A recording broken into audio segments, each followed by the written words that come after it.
What is up? I am Harbor with Extra Credit Design Club, and this is part 6 of Intro to Typeface Design.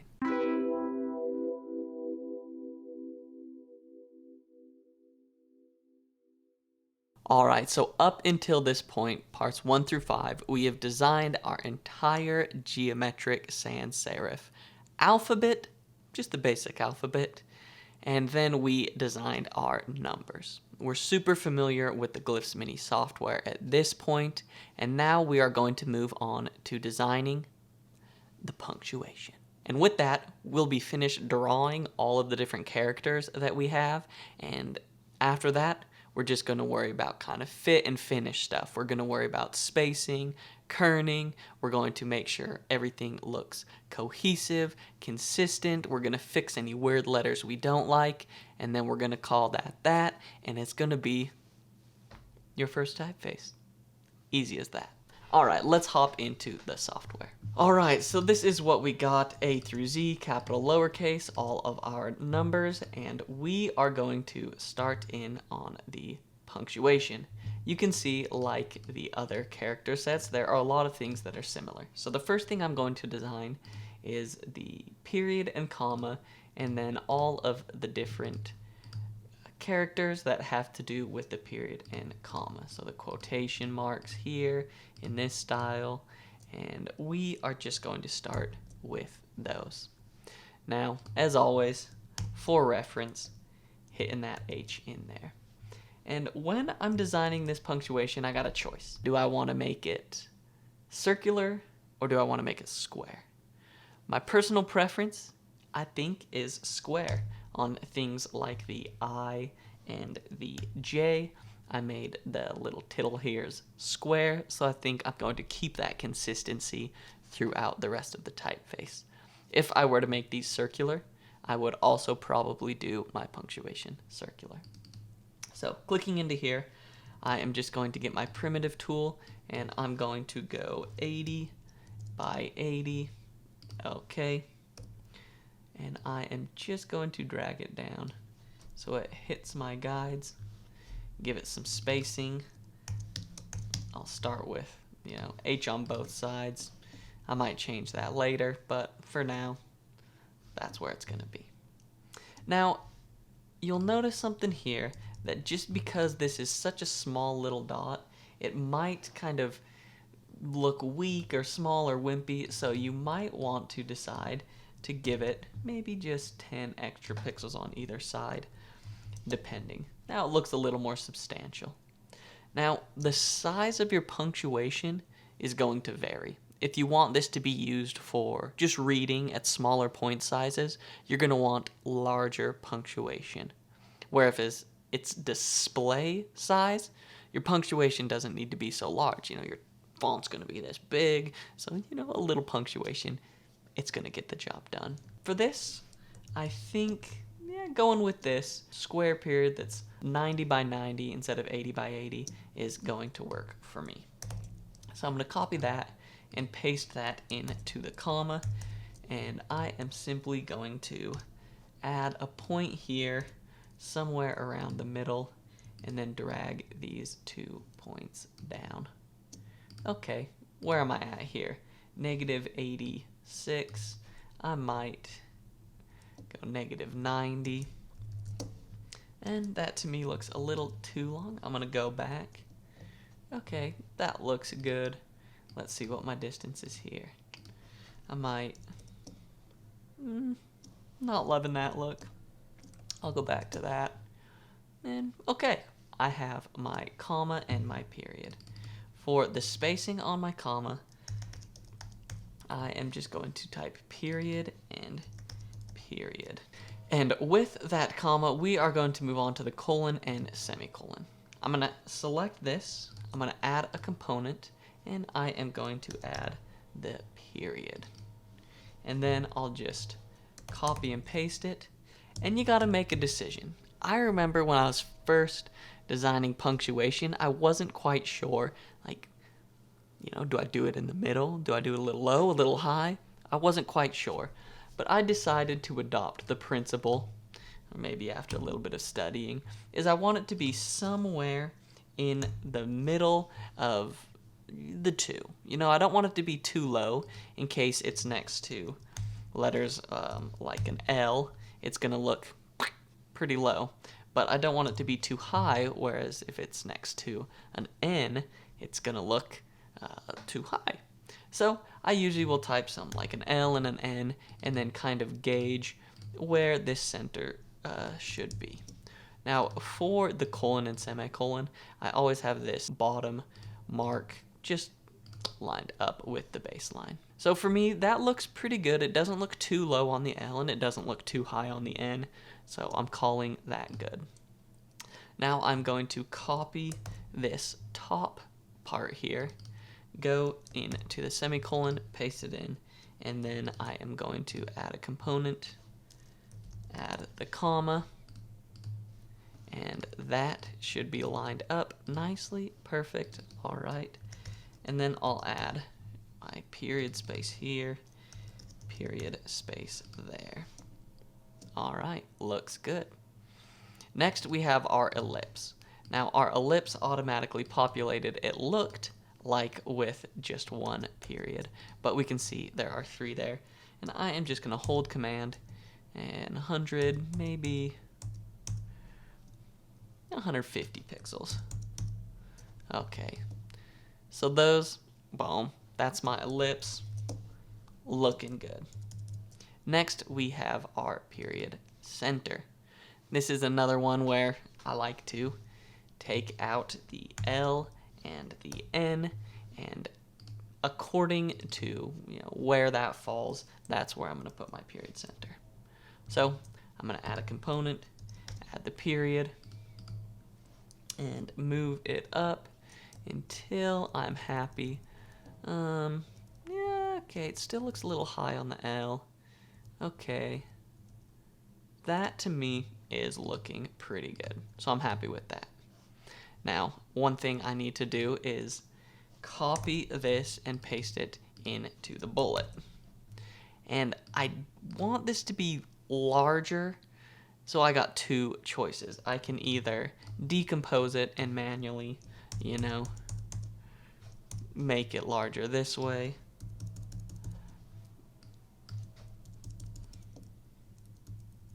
Okay, and then move it up, keeping it centered with where my period center is. And that's good if I want to take that approach. Another approach I can take, let me just get back to my period center, is I can select this, and over here in this transform panel, right now it's set to 10%, I can just grow it that way.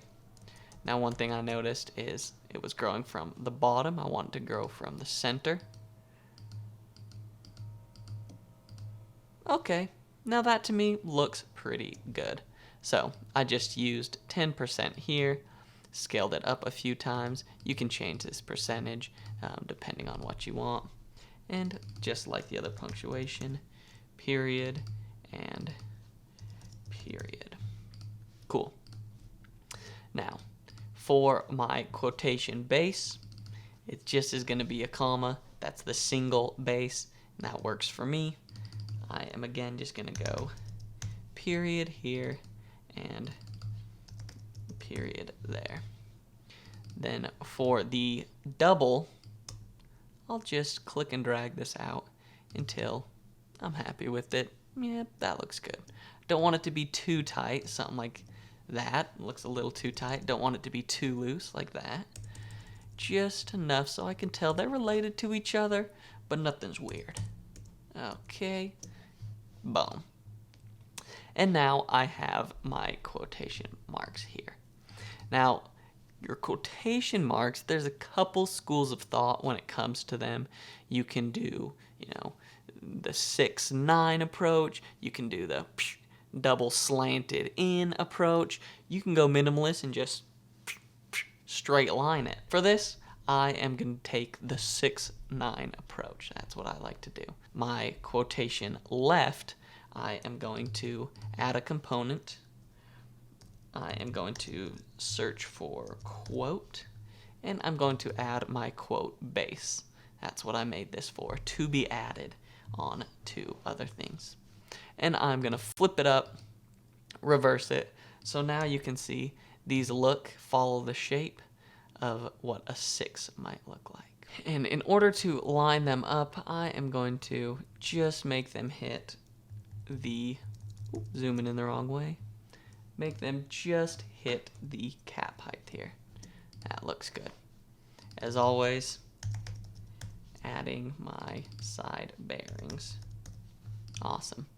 And now you can guess for this, I am going to add a component and I am going to add my quote base.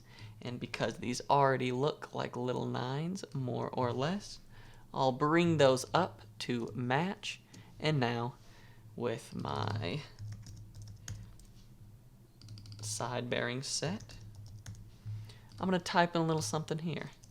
I don't know why. I always just type in my name, because maybe I do know why. Maybe it's because I am great.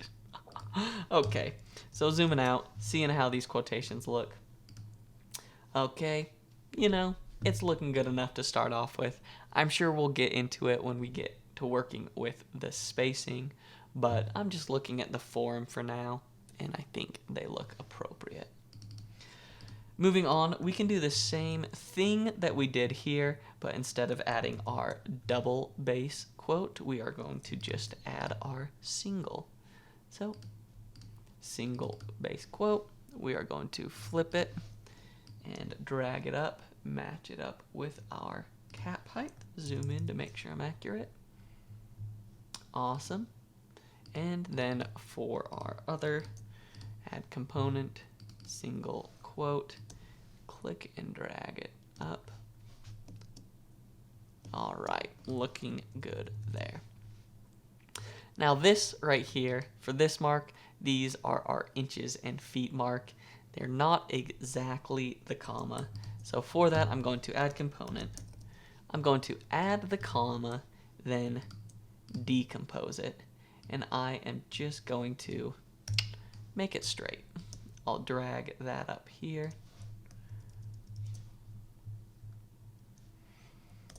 And I will line it up here. And now I could copy and paste it, do this, double it up, okay. But there's an easier way to go about things in case I ever want to change it. So I'm going to copy this, delete it, paste it into my single quote. And then I am going to, in my double quote, add a component and add my single quote here, and then just copy and paste. That way, if I ever edit my single quote, it will edit the double as well. And boom, get my spacing right. All right, so we are looking good with all of our punctuation that has to do with simply the period and the comma. One thing I'm seeing now, though, as I zoom out, these are a little bit close together. Give it some breathing room.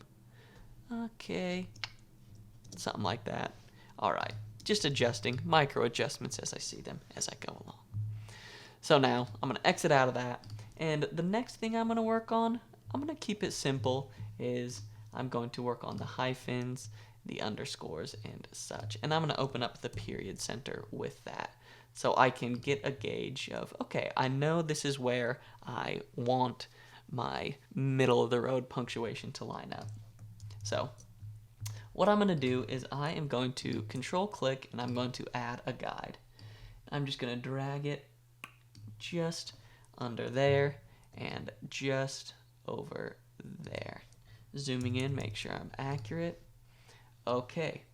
Oh, I'm 1 pixel off here. Awesome. Now, I know that this mark here is 90 pixels tall, but for my crossbars, I only want them to be 72 pixels tall. So I'm going to take these guides, what's 90 minus 72 as 18. So I want to move these down 9 pixels in a piece. And then this one, And if I select them both, I should get down here, 72 pixels, centered. Now I'm going to control click the center of the guide, and I am going to make the guide global and lock the guide. And same here, control click, make global, control click, lock the guide. So now, with locking them, I can't move them, obviously. And when they are global, if I click in to a different character, the guides remain, which is a good thing. So I'm going to just drag out for a hyphen here, just kind of guess the distance. H and D for Harbor and Duran, me and my twin brother. And okay, that for a hyphen, besides the spacing, I'll do a real world example. Let's see, 5-year-old. Okay, so that to me is a little slim still. I just want to give it a little, just maybe something like that. Okay. Now, there's no correct way to gauge the exact width of a hyphen. Basically, you don't want it to be confused with a center period, and you don't want it to be confused with an N dash, which is the width of an N. So somewhere in between there is appropriate. Now that we have one of our center punctuations done, we can move on to the rest of them super easily. So here is the N dash. I'm going to paste in my hyphen. Next to it, I'm going to type a capital N. I'm going to gauge the width here, 660 pixels. And my hyphen is 275, so I'm going to go 1, 2, 3, 4. Okay, 400 pixels, and I moved it in, 660. There's my N. Okay. And as always, getting a little bit of breathing room on the sides. Okay, so I like that. There's my center period. It's not being confused with my hyphen, not being confused with my N dash. I do think that my hyphen can get even slightly wider now that I'm seeing it in this context. Okay, awesome, and I'm happy with that. The M dash, you guessed it by the name, it is just as wide as my M is. So, M, everything selected, 860 pixels. I know that right here my N dash is 660, so I'm going to paste that in, move it out 200 pixels, and that is my M dash. Awesome. For my underscore, I generally tend to do them the same distance as my N dash. So that is what I'm going to do here. As far as where it should land in between the descender and the baseline, I usually like to just go somewhere around the middle. That underscore to me is looking a bit wide. Another school of thought with the underscore is to make it as wide as your space is. So let's analyze my space. What do I got? I mean, honestly, I hadn't even designed a space yet, so Harbor, Duran, I think, let's see, yes, no, okay, IK. I think my space is a little bit wide at 600. Let's try it down at 400, maybe 420. That works for me. So I think I am going to rein in this underscore so that it's about as wide as my space is. And I think that works. If I add the underscore here, yeah, no, okay, all right. I think that's a better look, a better vibe, for sure. We have our strong horizontal punctuation. Moving on, I think at this point, let's take care of some fancy ones, the exclamation and the question. Exclamation is going to be super easy.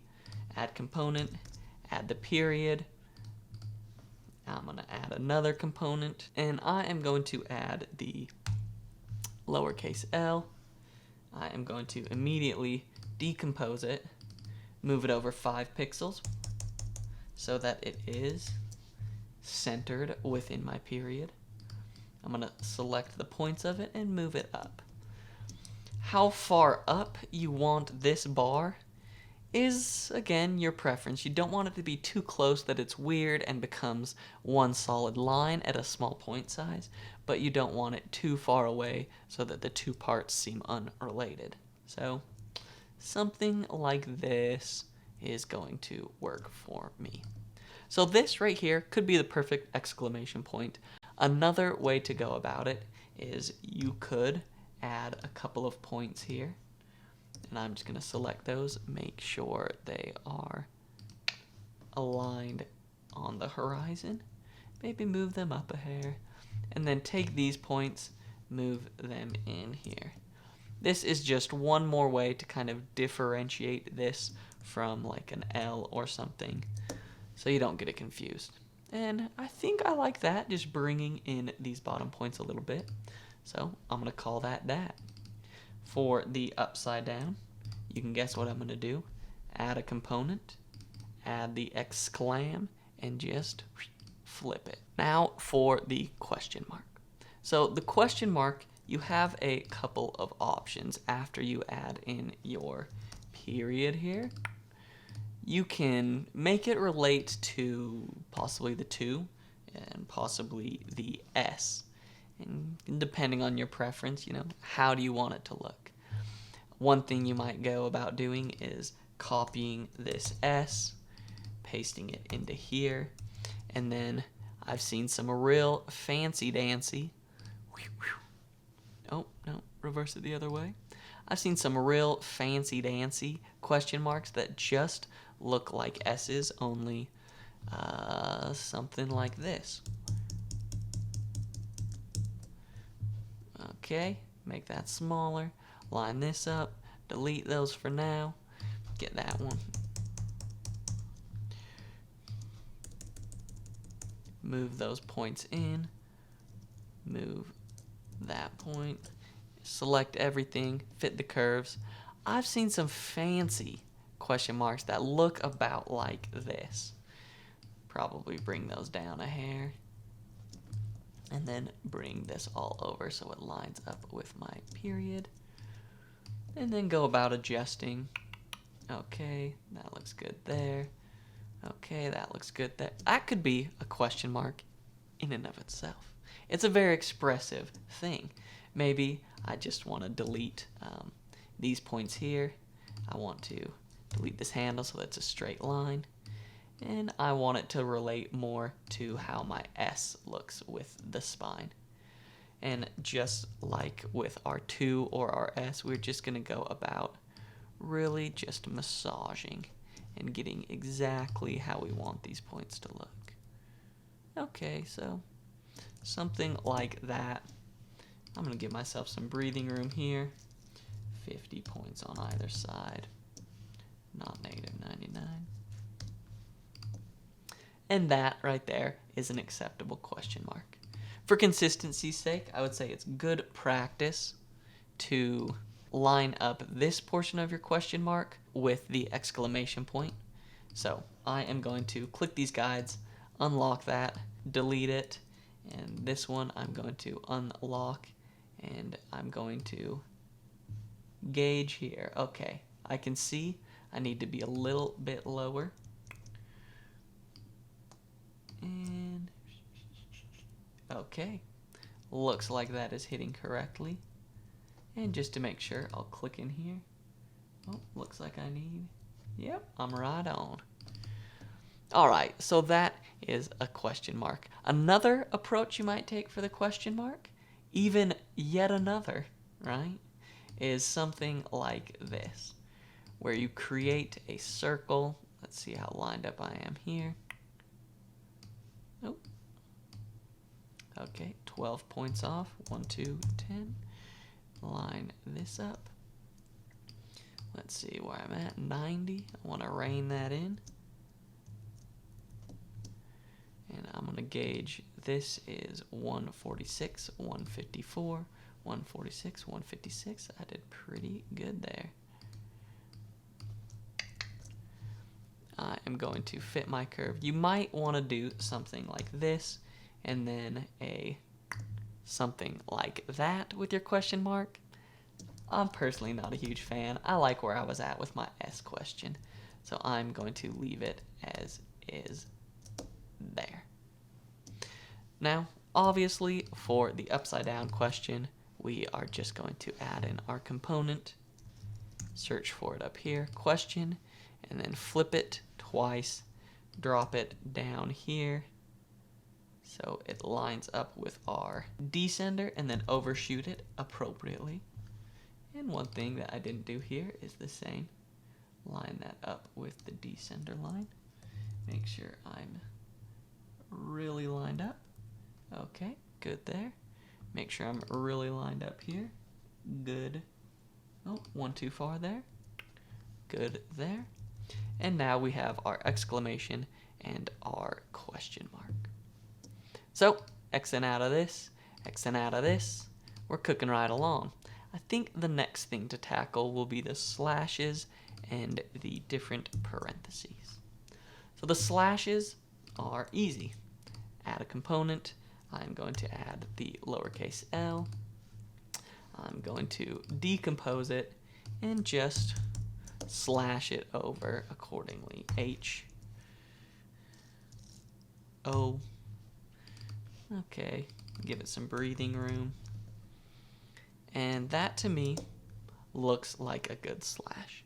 There's really no set rule as to how much you need to tilt it or not tilt it. You choose. The thing, however, that you do need to decide,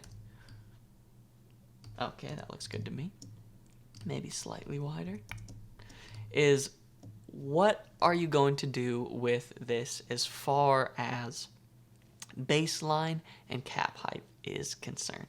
There are here a few schools of thought. Some people like to, drop it down there. That way when you're typing, nope.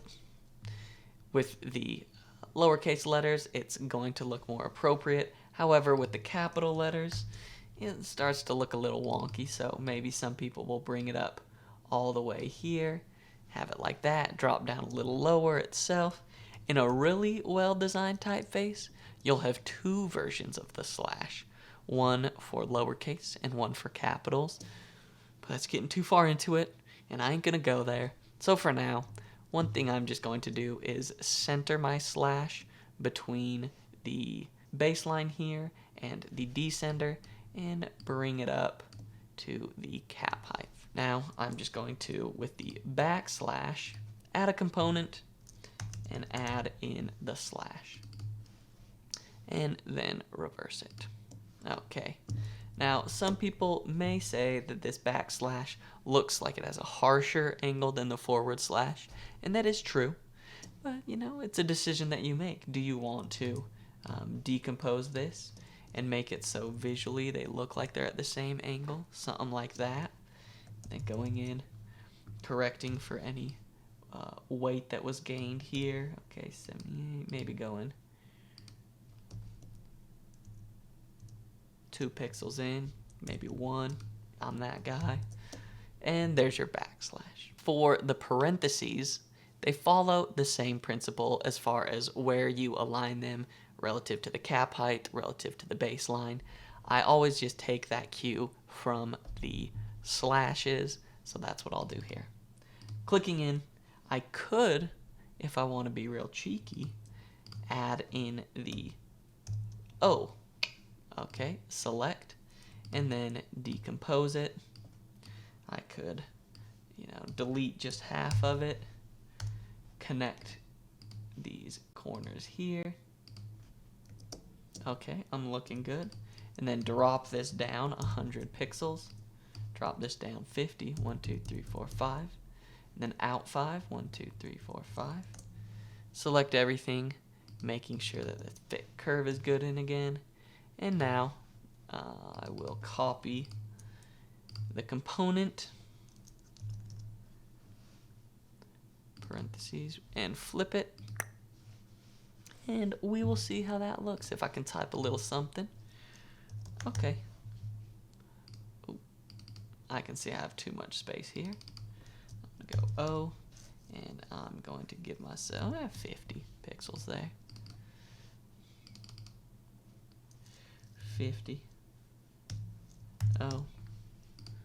All right. Oh, way too much. Okay, so that's one way to go about the parentheses. You could do that. You could, if you would like, to be a little less cheeky, maybe a little more serious. You could bring this in, so it's something like this. A little, you know, I'm gonna make sure that my curve is fit, so there's a little something. You could alternatively change these vertical terminations into horizontal terminations. So something like this and something like that. Select everything, fit my curve better, and then I'm gonna have to really, decide how I'm gonna go about this angle here. It gets a little messy as far, well, not messy, just a little slightly more complicated when you do this type of parenthesis here. This type of parenthesis is more for like a serious typeface. It's more for serif typeface. And because I don't want to have you sit here and watch me noodle until the cows come home, I am going to keep things nice with my quirky little punctuation there. So the next one I'm going to do is I'm going to skip the curly bracket, go to the regular bracket here, and you already know how it is. Add a component. I'm going to add the L. Whoa, where'd you go? I am going to decompose it, and I am going to drop it down 100 pixels. I am then going to add a little bar here. Okay. And as far as the width of this is concerned, I think I might try and get something that's similar to this mark here. Similar to the parentheses. Right now the parenthesis width is, let's see, 466 pixels. So somewhere in that ballpark is where I want to be. Right now I'm 287, 300, 400, 450. I think that might look good. Copy and paste. Then I am going to select on the transform panel the cap height transform and flip it, and then just drop it down 100 more pixels. Give myself some breathing room as always. Then copy and paste that component into here. Bracket, flip it, and there you have it. Let's see. Code. Awesome. Looks good to me. Finally, last but not least, we are going to worry about these wonky little curly brackets. Now, this is something that we haven't quite designed yet.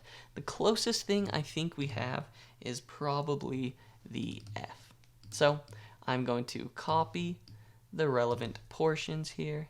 I like this shape and this shape. And then paste them in. And I'm just gonna weep, weep, weep, weep. Okay. And then I think I might copy and paste this shape again.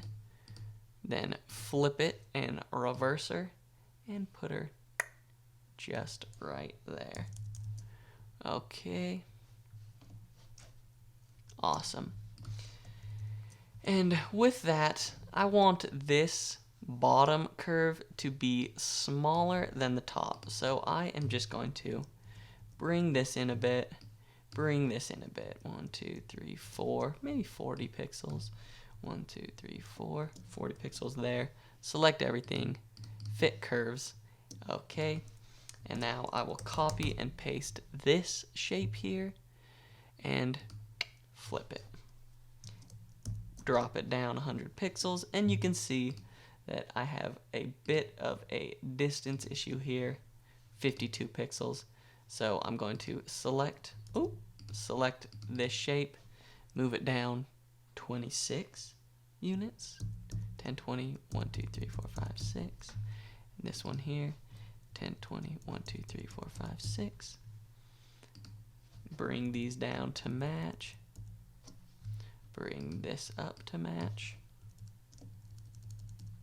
And like always, I am going to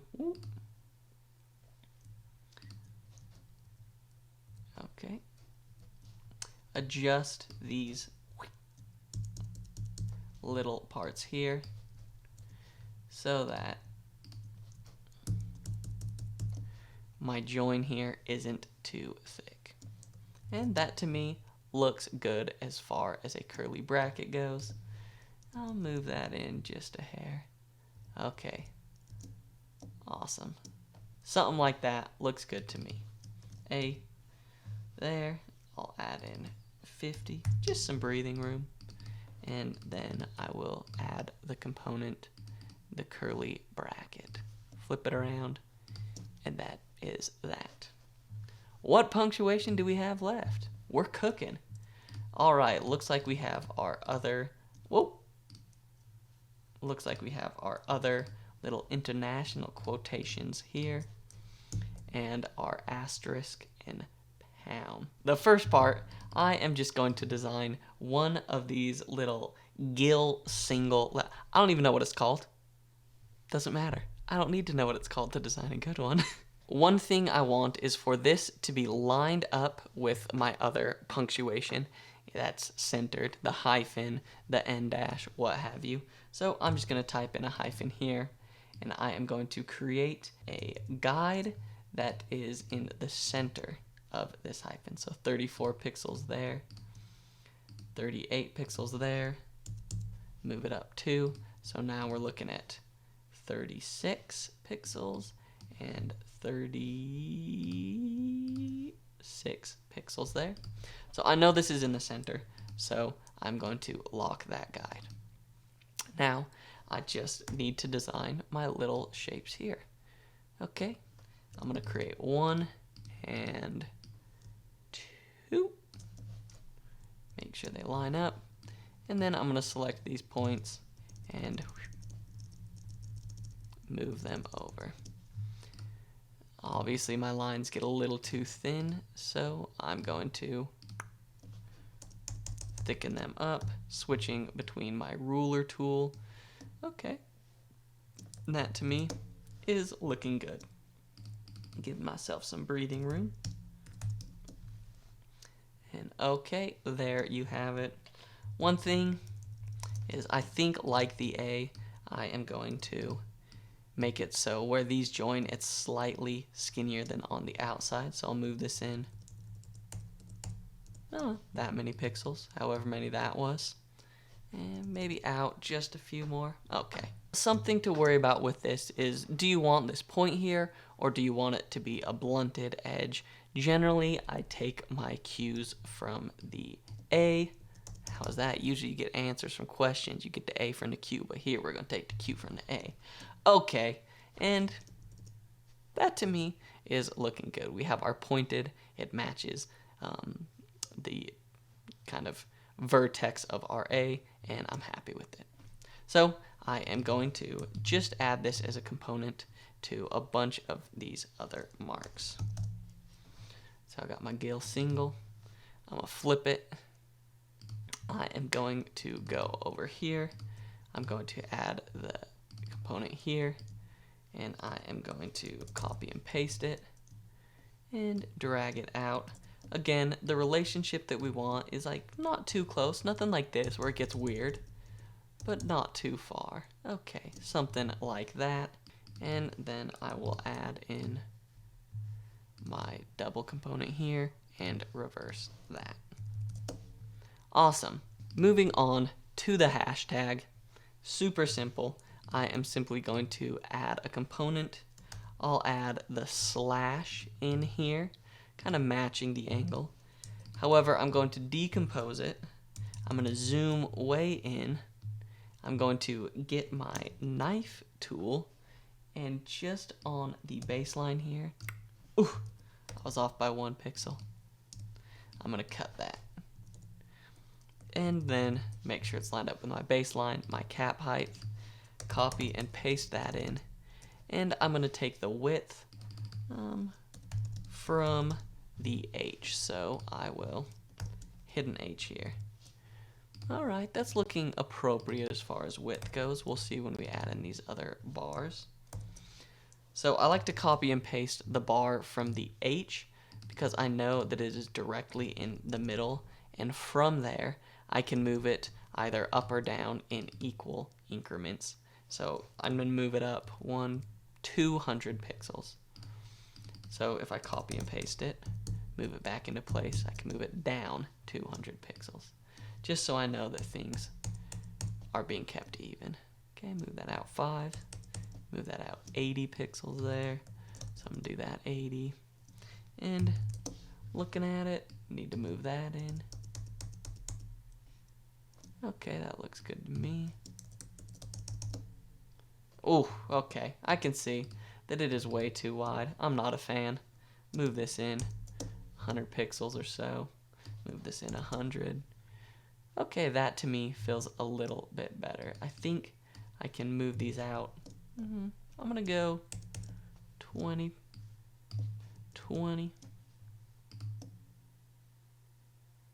I'm not convinced that that's centered good enough. There. Let's check it out. This point to this point is 44 pixels. This point to this point is 69 pixels. Oh.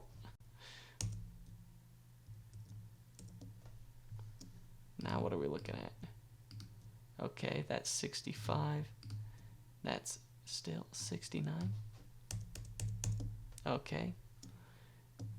And I think I can make these a little bit wider. Move those out 20. Okay, that to me is looking like a good hashtag. Now finally, last but not least, my personal favorite punctuation, the asterisk.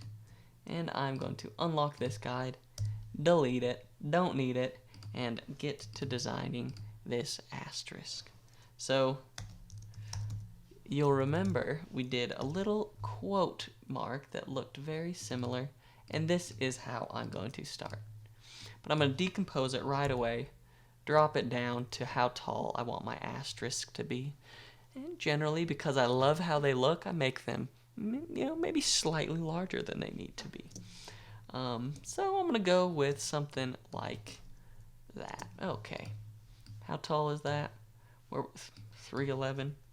Might as well just do it an even 300. Okay, 300 tall.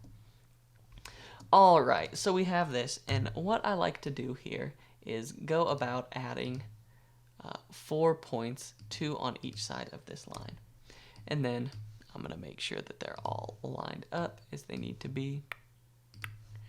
And see the distance here, 105. I'll just make it 100. And then I want this distance to equal that, so